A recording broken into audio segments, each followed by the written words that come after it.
The title of my presentation today is The Organization and Implementation of Forced Labor by Nedić's Collaboration Administration in Serbia during the Second World War.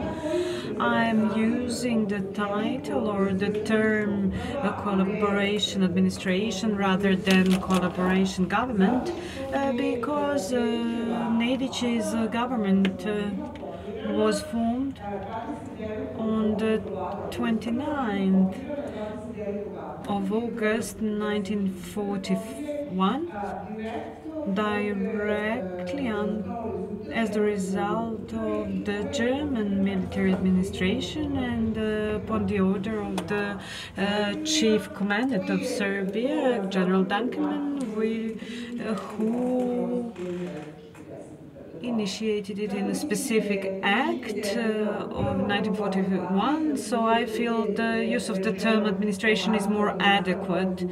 This wasn't a government as a result of elections, existence of a parliamentary structures which did not exist. In my presentation on forced labor that was implemented by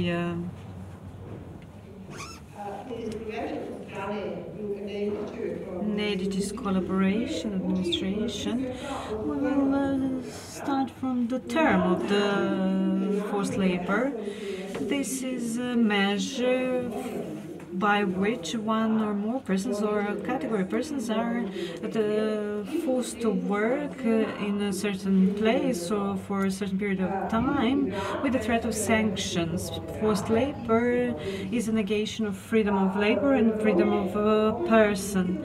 This definition starts from freedom of labor being one of the fundamental freedoms of humans and workers. This is a fundamental right, as we will see during my presentation. This was by different measures, directives and concrete forced measures, it was prevented, and the largest part of the labor class, the workers, during Nedić's administration was under compulsory work obligation. The point I would like to make today through this presentation is that Nedić's Collaboration Administration in Serbia and during the Second World War enabled the exploitation of economic resources and labor force for the need of German economy, of the occupation forces. This is one of the main tasks of the establishment of the administration itself, for it to enable centralization and exploitation of both agricultural resources, primarily through forced buyout, to enable feeding German and Bulgarian forces that occupied Serbia, and on the other hand to enable exports of these agricultural products to Germany and Italy, and also to enable the exploitation of natural resources, first mining resources, which was a directed economy in Serbia, completely under direct German control, with the Nedić's Collaboration Administration having the most important task of providing the workforce. So within this forced labor and compulsory labor, this was its main function actually, and main economic activity. We can see here that the characteristic of this economic system that was formed after the occupation of Serbia, that consisted of directed economy, was to enable to rob Serbia in a planned manner,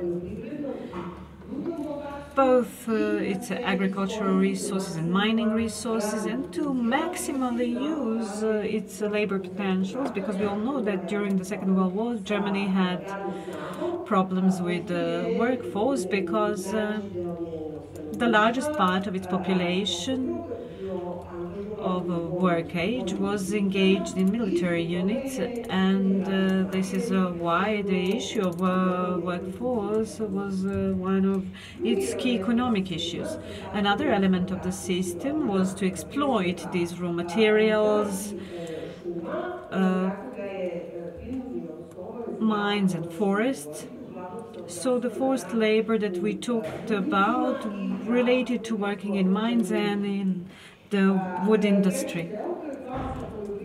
The third part is planned agricultural production that consisted of requisitions of agricultural products, purchase of the products, and their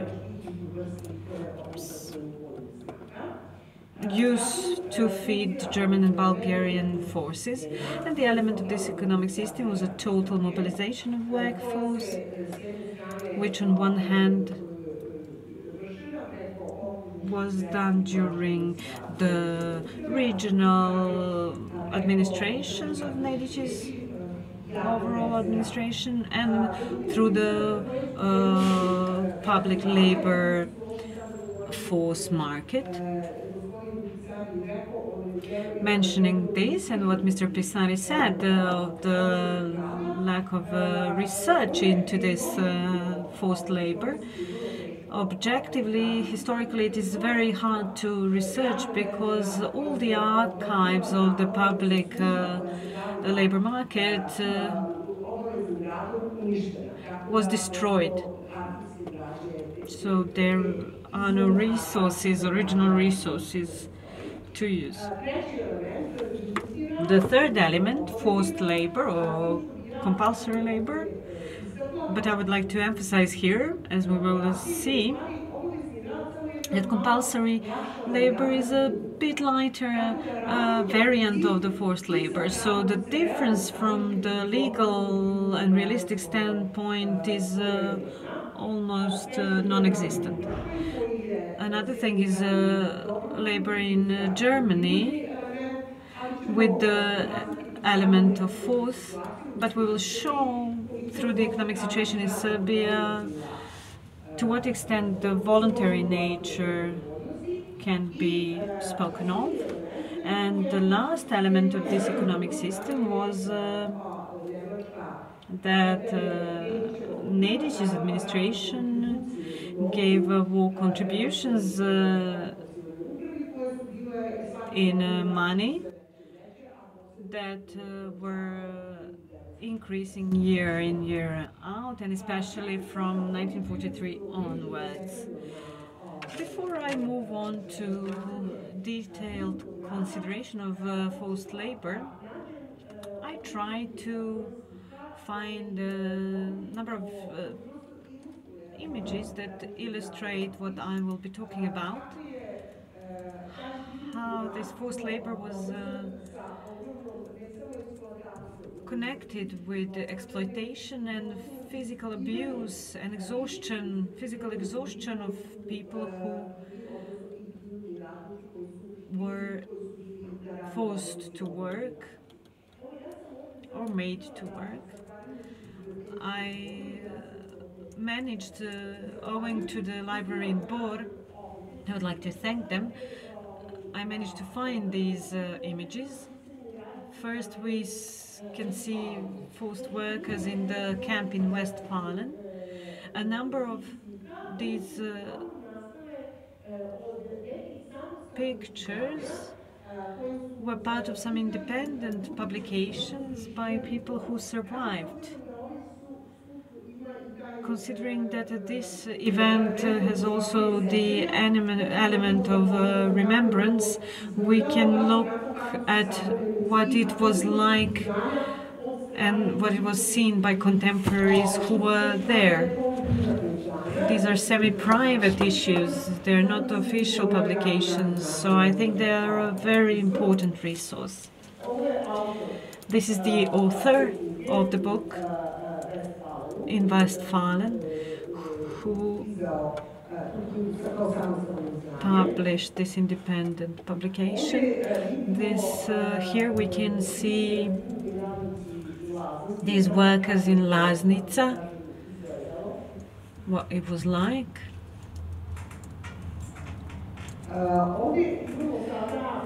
Here we can see pictures from mine in Bor, which was a forced labor camp. This was also issued by Đerđi Štvan, who was also working there, and it's also an independent publication. These are the barracks in which they were accommodated. There was no heating there. We will see the interior later. This is the entire complex of barracks, and it looked awful. This is the inside, the interior of the barracks.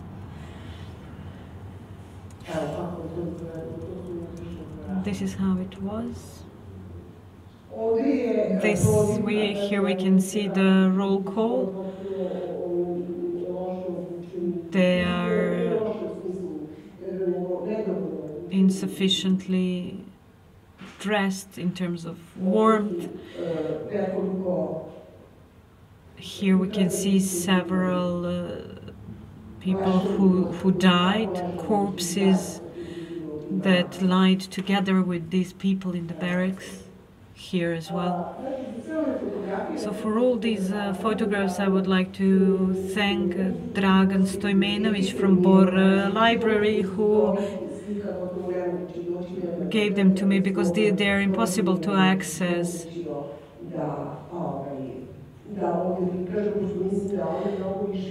I think they are more important to show this topic that we can do using words. I would like to move on to the issue of the implementation of forced labor itself, how it was done. I said at the beginning that Nedic's regime his administration had two main functions. The first was to fight with the representatives of the People's Liberation Movement, the anti-fascist movement, and the entire Nedic's policy towards this movement can be best expressed through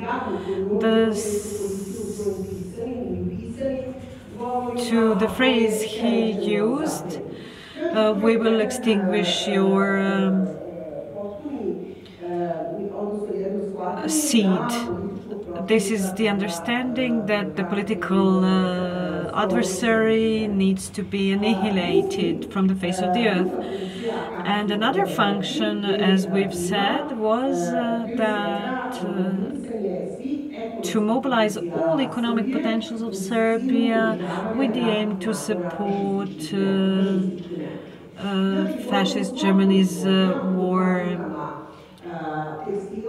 mobility. All production in textile, shoe factories, in mines, in wood industry was organized to meet the needs of Germany. For example, at the time of occupation, shoes could not be bought in Serbia. There were some wooden shoes available, and then there was a number of speeches by Nedic calling it population shoes and trying to popularize them. Another important role that Nedic's collaboration administration was to fulfill was to refer forced labor to Germany and to provide production in the mines for German needs, copper, lead, zinc, coal, and in the wood industry through forced labor. The majority of labor force during Serbian occupation was directed to work in Bor, Trepča, Mačkatica, Zajača, Kostolac, and others. The mobilization of the labor force for forced labor was done through, as I've said, regional parts of the administration, through the public labor force market with offices in Niš, Pančevo, Kikinda, Kragujevac and other towns, and often to implement this policy Gestapo was included in the special police forces. According to the Committee of the Federal Republic of Yugoslavia, there were 300,000 forced workers in Serbia, in addition to 200,000 POWs. Around 8,000 workers was engaged each year, and only in the copper mine in Bor during the war, around 30,000 forced workers were engaged. As we've said, the mobilizing of the labor force to use for production, that was to meet the needs of Germany during the war, was done in two levels during through the use of certain acts, decrees, and direct measures that were implemented in the field. First, we have the decree on compulsory labor and limitation to the freedom of employment, which was adopted in December 1941, which the aim of which was to limit the opportunity of workers employed in mines to leave their posts. This work was compulsory, and they were engaged independently of their will. But now we need to emphasize that Milan Nedić, when he was appointed president of the so-called Serbian government, or this grotesque title of the Government of National Salvation, in the declaration in 1941 he announced forced labor service, which he glorified and considered it was a way to develop economic potentials of Serbia and so on. At the beginning of 1942, another decree was adopted. It was the National Labor Service that provided people for compulsory work. This service was organized with the aim to mobilize and refer workforce to work compulsory. They also sent workers into paper production factory, and it was compulsory to report manual workers in construction. The Ministry of Interior could order all people to be called to compulsory work, ages from between 17 and 45, regardless of whether they were employed or not. So there was a situation that, also according to the reports of the Ministry of Education of the Nedić's administration, in 1943, in a number of municipalities in Serbia, school was disabled because many teachers were sent to work in the forest and to cut wood. Also, it was forbidden for miners to leave their posts in production facilities. The majority of employees during the Second World War within Medici's administration could not dispose of their labor freely.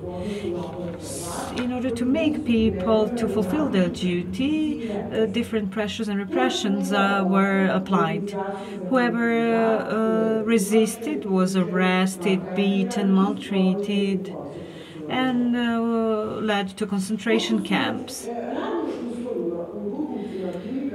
Because conditions were very hard, the workers escaped a lot. That's why the German General Council for the Economy of Serbia in April 1943 issued a warning to all mines. I quote, "Free abandonment of work posts by workers is strictly forbidden and needs to be reported to me immediately. They have to know that they will be arrested and taken to concentration camps." With regard to this, the Ministry of Economy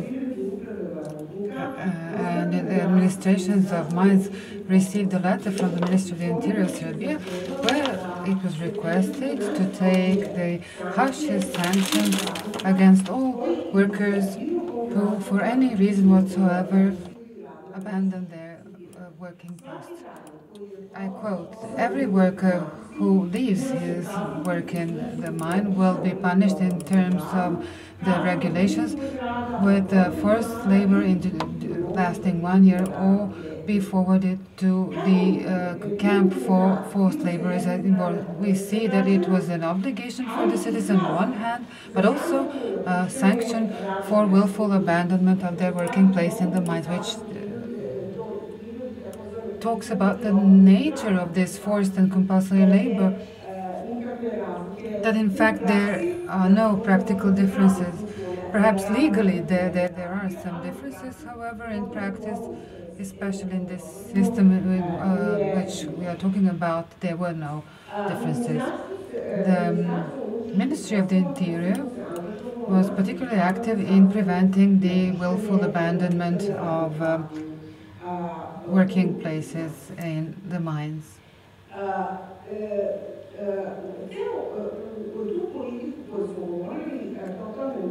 This policy of total mobilization included also the entire organization of Nedici's administration, Nedici's government, on the general and the lower level of counties and municipalities. So, for example, counties had the obligation to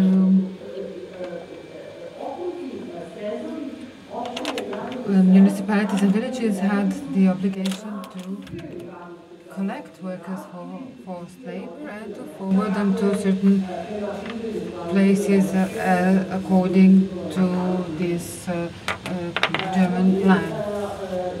For example, in January 1943, the Kragujevac county was obliged to provide 5,000 workers for compulsory work, since the government was unable to collect the 5,000 people.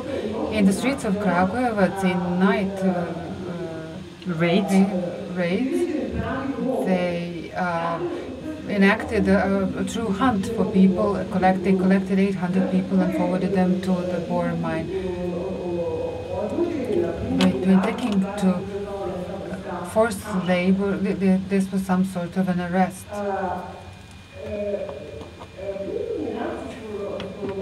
Forced labor was implemented in Greater Serbia, in Bor and Timok mines, in the most drastic and the most evident way.